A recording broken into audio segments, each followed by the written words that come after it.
Have you ever felt the pain and the anguish of separation? Separation from relationships, separations from friendships, separations from occupational ships, just separation? Well, this video is for you.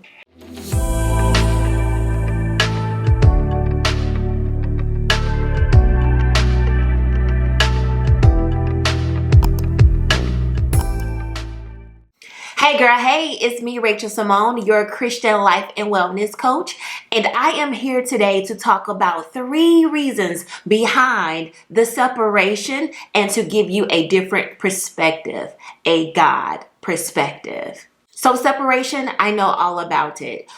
Transitions, I know all about it. I mean, the last 4 years have been bananas. Transitions after transitions after transitions, shedding after shedding after shedding, sacrifice after sacrifice after sacrifice, obedience after obedience after obedience. I mean, I went through it. I went through it, so I understand. But in the process of going through, God gave me revelation and insight about it. Before we get into the 3 reasons, let's dive into Abraham.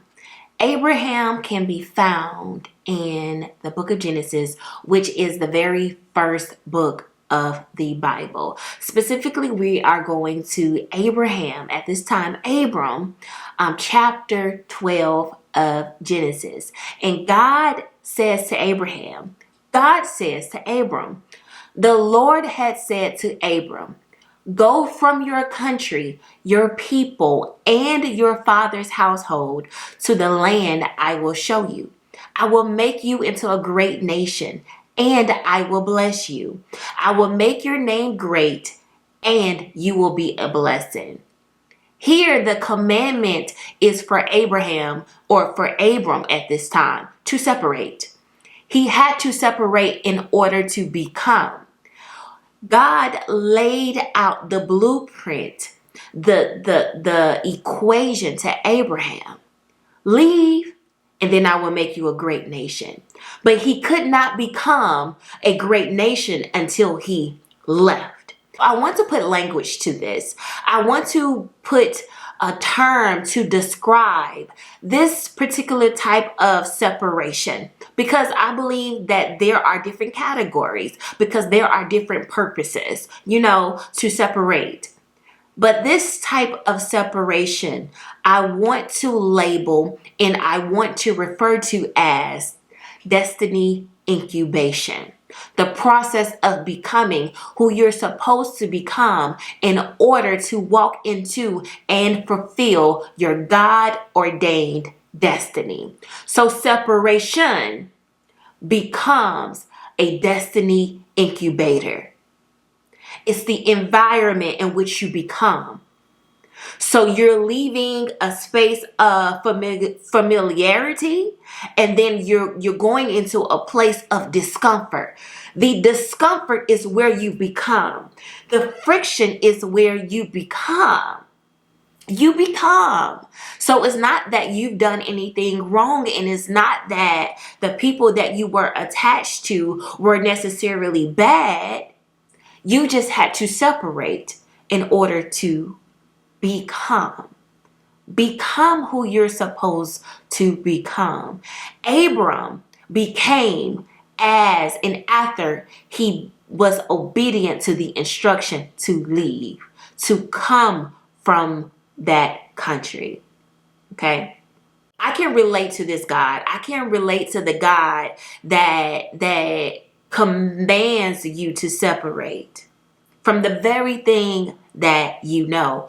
Over the last 4 years, I've had to leave my hometown. I've had to quit my job. I've had to quit my profession. And I had to deny logic and get married after meeting my husband for only 6 months, like meeting and dating for only 6 months. We dated, we dated, we engaged, we married all in 6 months. Intellect told me no. I said, I'm not doing it, but God said otherwise. In the process, I also quit my full-time job that I had landed once I arrived in the new city, which is Chicago. So I understand going through these seasons of separation. Even before I officially became my spouse's girlfriend, I had to leave a situationship that was on and off for about 3 or 4 years. Situationships are dysfunctional. They are not of God. But sometimes we reason with it. We reason. We try to make it make sense, and we don't want to waste time. But I never wasted time. That's one of the reasons why God sped up time for me in my marriage. So I get it. And it's uncomfortable. But I want you to change your perspective. Change your perception of the matter. You're becoming. So now this leads me to 3 reasons why you have to separate. One is the obvious, to become. Become who you are supposed to become in Christ. The second reason is for you to better hear God.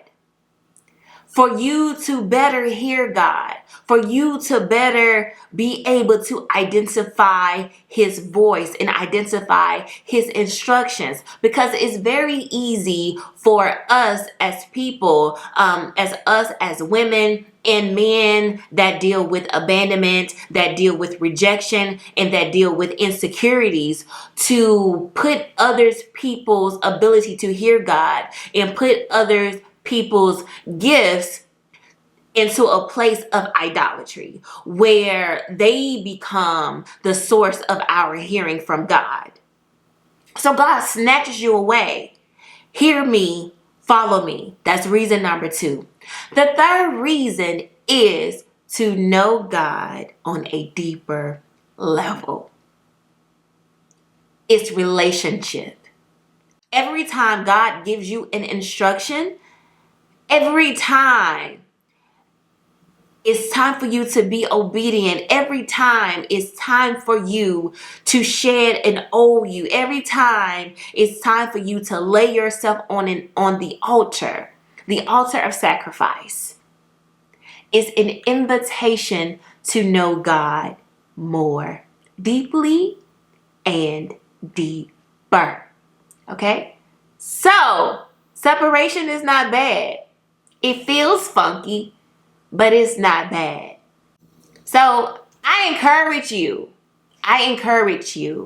to separate well and become in Christ, and watch you become a person that you never saw yourself becoming.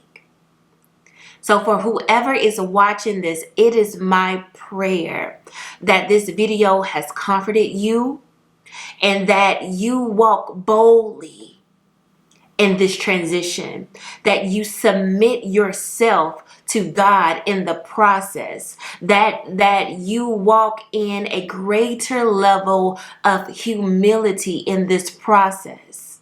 It is my prayer for you, because God has given you the grace to go through this God-ordained process. I pray for your strength. I pray for your will. I pray for your discipline. And I pray for your sight. And I pray for your hearing and your precision. And I come against every distraction, because when you are transitioning and when you are becoming, there are distractions. And so now I rebuke every distraction that has been sent your way to cause for you to not see this correctly, and that has been launched to delay you, to prolong you, and to discourage you. No delay, no missions aborted. Okay? So remember, you're on a journey to becoming a better you, a whole you, and a restored you. Hit the subscribe button and watch out for the next video. If you have any questions, you want to comment, you want to engage, drop them down in the comments. Remember, become well. Become well. Grieve well. But don't grieve long. And don't grieve wrong. Until next time. Bye.